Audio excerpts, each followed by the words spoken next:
ತಮಿಳುನಾಡಿನ ಇತಿಹಾಸದಲ್ಲೇ ಮೊಟ್ಟ ಮೊದಲ ಬಾರಿಗೆ ನಡೆಯಿತು ಬೃಹತ್ ಹಿಂದೂ ಸಮಾವೇಶ.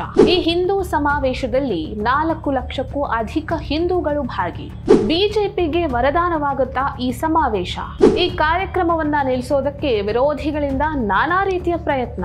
ಅಣ್ಣಾಮಲೈ, ಪವನ್ ಕಲ್ಯಾಣ್ ಇವರ ಮಾತಿನ ಮೋಡಿ ಹೇಗಿತ್ತು? ಜಾತಿ ರಾಜಕಾರಣದ ನಾಡಲ್ಲಿ ಹಿಂದೂಗಳು ಒಗ್ಗಟ್ಟಾದ್ರ?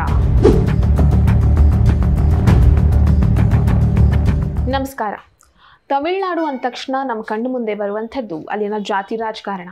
ಜಾತಿಗೊಂದು ಪಕ್ಷಗಳಿರುವಂಥದ್ದು ತಮಿಳುನಾಡು ರಾಜಕೀಯದ ವೈಶಿಷ್ಟ್ಯ. ಹಿಂದೂ ಸಮಾಜವನ್ನ ಜಾತಿಯ ಹೆಸರಿನಲ್ಲಿ ಒಡೆದು ರಾಜಕೀಯವನ್ನ ಮಾಡುವಂಥದ್ದು ಅಲ್ಲಿನ ರಾಜಕಾರಣಿಗಳ ತಂತ್ರ.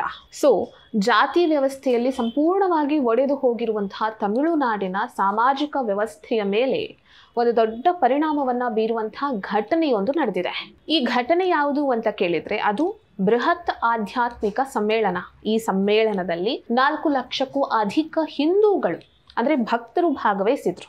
ಇತ್ತೀಚಿನ ವರ್ಷಗಳಲ್ಲಿ ತಮಿಳುನಾಡು ಕಂಡಂತಹ ಅತೀ ದೊಡ್ಡ ಸಮ್ಮೇಳನ ಇದು. ಹಾಗಾದ್ರೆ ಈ ಸಮ್ಮೇಳನ ಯಾವುದು? ಈ ಸಮ್ಮೇಳನ ತಮಿಳುನಾಡಿನ ರಾಜಕೀಯದ ಮೇಲೆ ಯಾವ ರೀತಿಯಾಗಿ ಪರಿಣಾಮವನ್ನ ಬೀರುತ್ತೆ ಅನ್ನೋದನ್ನ ಹೇಳ್ತೀನಿ. ಮುರುಘಾ ಭಕ್ತರ್ಗಳಿನ್ ಆನ್ಮೀಡ ಮಾನಡು, ಇದು ಮಧುರೈನಲ್ಲಿ ನಡೆಯುವಂತಹ ಒಂದು ಬೃಹತ್ ಆಧ್ಯಾತ್ಮಿಕ ಸಮ್ಮೇಳನ. ಭಗವಾನ್ ಕಾರ್ತಿಕೇಯನ ಭಕ್ತರನ್ನ ಒಗ್ಗೂಡಿಸುವಂತಹ ಒಂದು ಧಾರ್ಮಿಕ ಕಾರ್ಯಕ್ರಮ ಇದು. ಈ ಕಾರ್ಯಕ್ರಮದಲ್ಲಿ ಭಜನೆ, ಧಾರ್ಮಿಕ ಕಾರ್ಯಕ್ರಮಗಳು ಮತ್ತು ಸಾಂಸ್ಕೃತಿಕ ಕಾರ್ಯಕ್ರಮಗಳು ನಡೆಯುತ್ತೆ. ಈ ಕಾರ್ಯಕ್ರಮಗಳ ಮೂಲಕವಾಗಿ ಭಕ್ತರನ್ನ ಒಗ್ಗೂಡಿಸುವಂತಹ ಪ್ರಯತ್ನ ಇದು. ಈ ಸಮ್ಮೇಳನ ಅನೇಕ ದಶಕಗಳಿಂದ ತಮಿಳುನಾಡಿನಲ್ಲಿ ನಡ್ಕೊಂಡು ಬಂದಿದೆ. ವಿವಿಧ ಸಂಘಟನೆಗಳು, ಭಕ್ತರ ಗುಂಪುಗಳೆಲ್ಲ ಒಟ್ಟು ಸೇರಿ ಈ ಕಾರ್ಯಕ್ರಮವನ್ನ ಆಯೋಜಿಸಿಕೊಂಡು ಬಂದಿದೆ.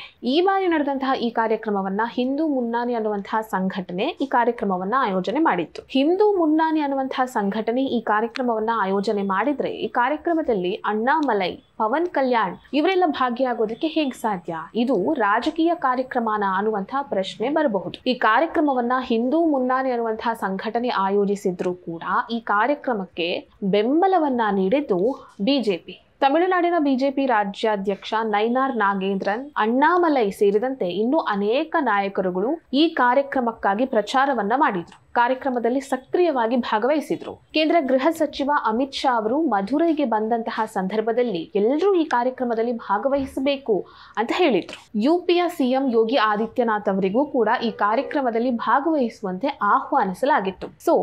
ಈ ಕಾರ್ಯಕ್ರಮದ ಮೂಲಕವಾಗಿ ಹಿಂದೂಗಳನ್ನ ಒಗ್ಗೂಡಿಸುವಂತಹ ಬಿಜೆಪಿಯ ಪ್ರಯತ್ನ ಸಕ್ಸಸ್ ಆಯಿತು. ಈ ಕಾರ್ಯಕ್ರಮದಲ್ಲಿ 4 ಲಕ್ಷಕ್ಕೂ ಅಧಿಕ ಜನರು ಭಾಗವಹಿಸಿದ್ರು. ಇನ್ನು ಹೊರಗಡೆಯಿಂದ 1 ಲಕ್ಷಕ್ಕೂ ಅಧಿಕ ಜನರು ಭಾಗವಹಿಸಿದ್ರು. ತುಂಬಾ ಜನಸಂದಣಿ ಇದ್ದಿದ್ರಿಂದ ಒಳಗಡೆ ಪ್ರವೇಶಿಸೋದಕ್ಕೂ ಆಗ್ತಾ ಇರಲಿಲ್ಲ. ಇನ್ನು ಆನ್ಲೈನ್ ನಲ್ಲಿ 1 ಕೋಟಿಗೂ ಹೆಚ್ಚು ಜನರು ಈ ಕಾರ್ಯಕ್ರಮವನ್ನ ವೀಕ್ಷಿಸಿದ್ದಾರೆ ಅಂತ ಹೇಳಲಾಗ್ತಿದೆ.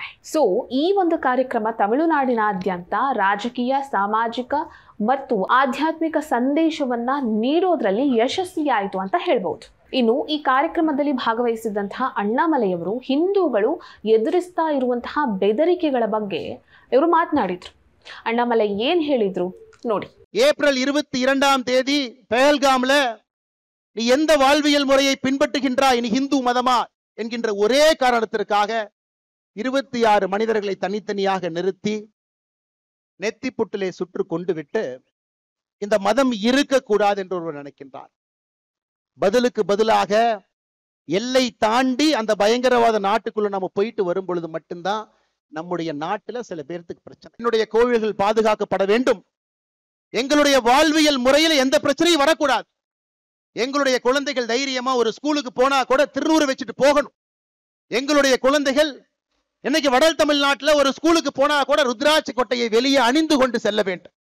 இதெல்லாம் இன்னைக்கு மக்களுக்கு ஏற்படக்கூடிய பிரச்சனையாக இருக்கிறது. அன்பு சொந்தங்களே, அதற்கெல்லாம் இந்த முருகர் மாநாடு தேவைப்படுகிறது. ಇನ್ನು ಆಂಧ್ರ ಪ್ರದೇಶದ ಡಿಸಿಎಂ ಪವನ್ ಕಲ್ಯಾಣ್ ಅವರು ವಾಕ್ ಸ್ವಾತಂತ್ರ್ಯದ ಹೆಸರಿನಲ್ಲಿ ಹಿಂದೂಗಳ ಮೇಲೆ ಆಗ್ತಾ ಇರುವಂತಹ ದಾಳಿಯ ಬಗ್ಗೆ, ದಬ್ಬಾಳಿಕೆಯ ಬಗ್ಗೆ ಮಾತನಾಡಿದ್ರು. ಅವರು ಏನ್ ಹೇಳಿದ್ರು ಅನ್ನೋದನ್ನ ನೋಡಿ. ஒரு கிறிஸ்தவராக இருக்கலாம், ஒரு முஸ்லிமாக இருக்கலாம், ஆனால் ஒரு ஹிந்துவாக இருந்தாலே இவர்களுக்கு பிரச்சனை. ஒருவன் ஹிந்துவாக இருந்துவிட்டால் அவன் மதவாதி. இதுதான் இவர்களது போலி செக்குலரிசம். என் நம்பிக்கையை கொண்டாட எனக்கு உரிமை உள்ளது. அதை கேட்க நீங்கள் யார்? ಸೊ ಈ ರೀತಿಯ ಒಂದು ಕಾರ್ಯಕ್ರಮಕ್ಕೆ ಬಿಜೆಪಿ ಬೆಂಬಲವನ್ನ ನೀಡ್ತಾ ಇದೆ ಅಂತ ಗೊತ್ತಾದಾಗ, ಈ ಕಾರ್ಯಕ್ರಮದಿಂದ ಬಿಜೆಪಿಗೆ ಸಾಕಷ್ಟು ಲಾಭ ಇದೆ ಅಂತ ಗೊತ್ತಾದಾಗ, ತಮಿಳುನಾಡಿನಲ್ಲಿರುವಂತಹ ಕೆಲ ಸ್ಥಳೀಯ ಪಕ್ಷಗಳು ಈ ಕಾರ್ಯಕ್ರಮವನ್ನ ಹೇಗಾದ್ರೂ ಮಾಡಿ ನಿಲ್ಲಿಸಬೇಕು ಅನ್ನುವಂತಹ ಸಂಚನ್ನ ಕೂಡ ರೂಪಿಸಿತ್ತು. ಇದೊಂದು ಧಾರ್ಮಿಕ ಕಾರ್ಯಕ್ರಮ, ಇದರಲ್ಲಿ ಹಿಂದೂ ಧರ್ಮದ ಬಗ್ಗೆ, ಸನಾತನ ಧರ್ಮದ ಬಗ್ಗೆ ಮಾತನಾಡ್ತಾರೆ.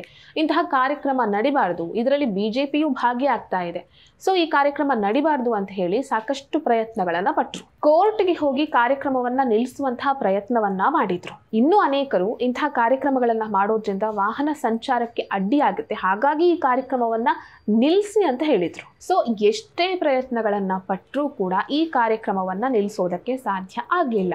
ಈ ಕಾರ್ಯಕ್ರಮ ಇದೆಯಲ್ಲ, ಇದು ತಮಿಳುನಾಡಿನ ಇತಿಹಾಸದಲ್ಲೇ ನಡೆದಂತಹ ಅತಿ ದೊಡ್ಡ ಹಿಂದೂಗಳ ಸಮಾವೇಶಗಳಲ್ಲಿ ಒಂದು. ಈ ಒಂದು ಕಾರ್ಯಕ್ರಮ ತಮಿಳುನಾಡಿನ ರಾಜಕೀಯದ ಮೇಲೆ ಅತಿ ದೊಡ್ಡ ಪರಿಣಾಮವನ್ನ ಬೀರುತ್ತೆ, ಪ್ರಭಾವ ಬೀರುತ್ತೆ ಅಂತಲೂ ಹೇಳಲಾಗ್ತಾ ಇದೆ. ನೆಕ್ಸ್ಟ್ ಇಯರ್ ತಮಿಳುನಾಡಿನಲ್ಲಿ ವಿಧಾನಸಭಾ ಚುನಾವಣಾ ನಡೆಯುತ್ತೆ. ಈ ಚುನಾವಣೆಯನ್ನ ಗಮನದಲ್ಲಿಟ್ಟುಕೊಂಡೇ ಬಿಜೆಪಿ ಈಗ ಇಂತಹ ಕಾರ್ಯಕ್ರಮಕ್ಕೆ ಬೆಂಬಲವನ್ನ ನೀಡ್ತಾ ಇದೆ ಅಂತ ಅನೇಕರು ಹೇಳ್ತಾ ಇದ್ದಾರೆ. ಒಟ್ಟಾರೆಯಾಗಿ ನಿನ್ನೆ ನಡೆದಂತಹ ಕಾರ್ಯಕ್ರಮವನ್ನ ನೋಡಿದ್ರೆ, ಆ ಕಾರ್ಯಕ್ರಮದಲ್ಲಿ ಸೇರಿದಂತಹ ಹಿಂದೂಗಳ ಸಂಖ್ಯೆಯನ್ನ ಗಮನಿಸಿದ್ರೆ, ಜಾತಿ ರಾಜಕಾರಣದಲ್ಲಿ ಮುಳುಗಿದ್ದಂತಹ ತಮಿಳುನಾಡಿನಲ್ಲಿರುವಂತಹ ಹಿಂದೂಗಳು ಈಗ ಜಾಗೃತರಾಗಿದ್ದಾರೆ ಅಂತ ಅನ್ಸುತ್ತೆ. ಸೊ ಈ ಕಾರ್ಯಕ್ರಮ ಮುಂಬರುವಂತಹ ಚುನಾವಣೆಯಲ್ಲಿ ಬಿಜೆಪಿಗೆ ಬಹಳ ದೊಡ್ಡ ಅಸ್ತ್ರವಾಗಲಿದೆ ಅನ್ನೋದ್ರಲ್ಲಿ ಸಂಶಯನೇ ಇಲ್ಲ. ಈ ವಿಡಿಯೋ ನಿಮಗೆ ಇಷ್ಟ ಆಗಿದ್ದಲ್ಲಿ ಲೈಕ್ ಮಾಡಿ, ಶೇರ್ ಮಾಡಿ, ಕಮೆಂಟ್ ಮಾಡಿ. ನೀವಿನ್ನೂ ನಮ್ಮ ಹೊಸದಿಗಂತ ಡಿಜಿಟಲ್ ಚಾನಲ್ ಅನ್ನ ಸಬ್ಸ್ಕ್ರೈಬ್ ಮಾಡಲಿಲ್ಲ ಅಂದ್ರೆ ದಯವಿಟ್ಟು ಸಬ್ಸ್ಕ್ರೈಬ್ ಮಾಡಿ. ಹೆಚ್ಚಿನ ಮಾಹಿತಿಗಾಗಿ ಪಕ್ಕದಲ್ಲೇ ಇರುವಂತಹ ಬೆಲ್ ಐಕನ್ ಅನ್ನ ಪ್ರೆಸ್ ಮಾಡಿ.